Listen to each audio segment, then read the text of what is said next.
it's your boy Psychonaut. This is my first ever video on this channel.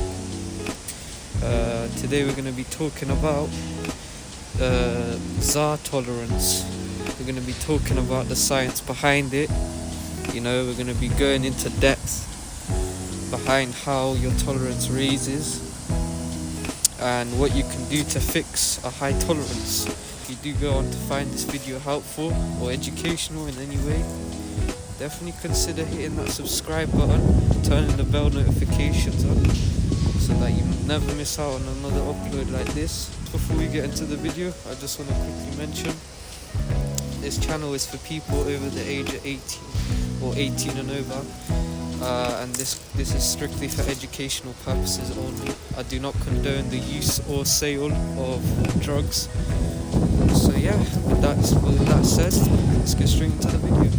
Right, cool. So first off, first topic of discussion: what is a tolerance? Well, a tolerance, to put into simple terms, is essentially when your body builds up a resistance to something.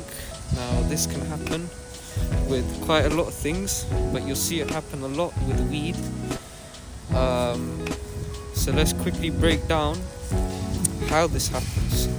So essentially, when you smoke weed, it releases a chemical known as THC, short for tetrahydrocannabinol. Now, you consume weed, it goes through three main phases in your body. The first phase is the consumption phase. Now, in this phase, you're gonna be this is the phase where you consume the weed. This can be done through vaping, smoking it like a joint or something, or through a bong. You can vape it as well, and you can also eat it, otherwise known as an edible. Now, the second stage is the metabolism phase. This is the phase where the THC that you consumed will essentially end up in your system. Now, what happens is, once you've consumed the THC, it will travel to your liver, from which it will convert into other compounds such as 11-OH THC, short for 11-hydroxy tetrahydrocannabinol. Okay, so once the THC has metabolized into all of the compounds, it will enter the third stage, which is what I would call the circulation stage. Now, in this stage, the weed will essentially travel all throughout your body via the bloodstream, from where it will essentially, its goal is to get to the blood-brain barrier, well, your brain. Now, for those of you that don't know what the blood-brain barrier is, it's essentially, think of it like a gate that protects certain things from being able to enter into your brain. Now, when the THC or the whatever other compound was metabolized, what will happen is these compounds will reach the blood-brain barrier and they will be allowed into your brain.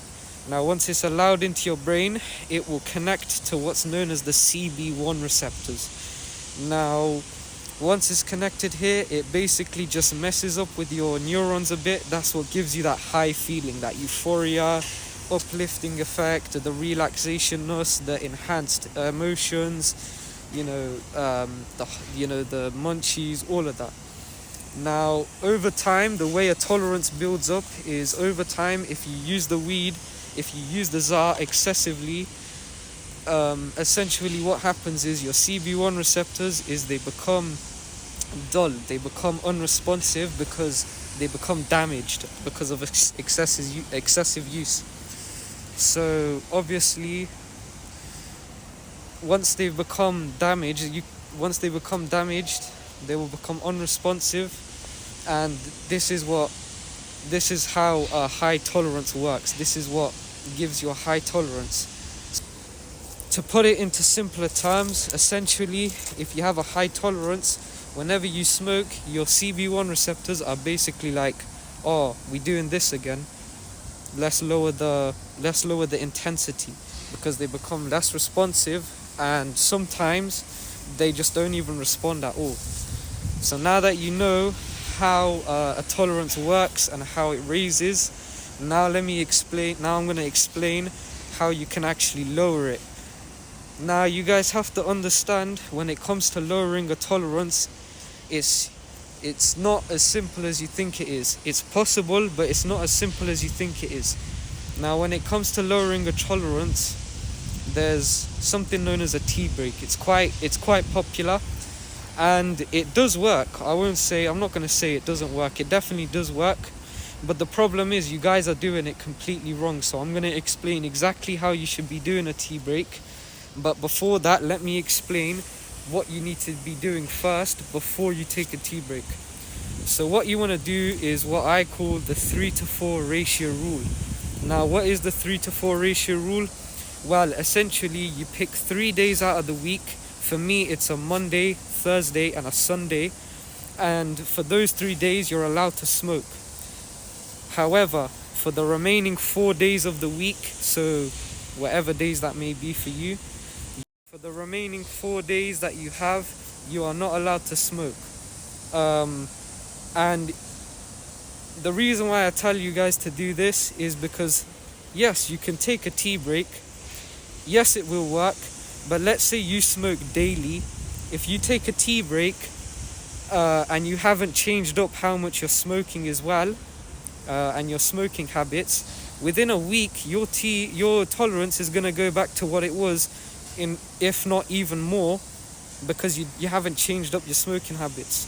So that's why implementing the 3-to-4 ratio rule is very, very important. And if you're not doing it, then you're not doing a tea break right. Now, to make the 3-to-4 ratio rule even better and even more, give you even better results, I would recommend you follow the routine that I do, which is I smoke on a Monday, I smoke on a Thursday, and I smoke on a Sunday. If you notice, I don't smoke for 4 days, but those 4 days are split up into 2 days. Now, in between each of my smoking sessions, I'll have a 2-day gap. The reason why is because if you are, let's say you pick Monday and Tuesday and then Friday as the 3 days that you're going to smoke. If you're smoking back to back for 2 days, you're going to be saturated. Your body is going to be saturated in THC for 2 days. This is what gives you that low mood, no motivation. You're not going to be able to sleep. You're not going to be able to eat. This is what I try to tell a lot of people. When it comes to weed, when it comes to psychedelics, don't take it if you're not knowledgeable on it. Don't take it if you're not educated on it. Because things like this can happen, and it's very, very common. And unfortunately, it is very hard to change from smoking daily to smoking only 3 days a week. But if you can do it, it's very, very worth it. And the reason why, number one, your tolerance is going to lower. And you don't have to go cold turkey like you would with a tolerance break. So your tolerance is going to lower gradually. Number two, you're going to stop spending as much on the ZAR. You're going to be able to save a lot of ZAR and a lot of money. Number three, you're going to be able to become happy again. You're not going to feel emotionless. You're going to be able to sleep. You're going to be able to eat, all of that. And number four, most of all, is that once you implement this rule into your day-to-day life, when you do take a tea break, right? When you do take a tea break after like a month of doing the 3-to-4 ratio rule, you will notice that after you take a tea break, not only is your tolerance going to be extremely low, but not only is your tolerance going to stay extremely low, but it's going to stay at that level because you're not smoking every day. So if you implement the 3-to-4 ratio rule and do that for about a month, and then at the end of that month take a 2-week solid tea break, trust me from experience, it's going to feel like you hit the reset button on your tolerance. It's going to feel exactly like it did when you first started smoking, yeah? It's going to feel exactly like you did when you first started smoking. So my advice to you would to make sure you take in everything that I say, because trust me, it will help you. And yeah, now if you guys did enjoy this video, make sure to hit that subscribe button, turn on the bell notification so you never miss out on another upload like this. And just before I end the video, I just want to say I'm no medical professional. I'm no professional. So don't just take my advice. Go do your own research. But other than that, stay trippy, stay safe. Peace.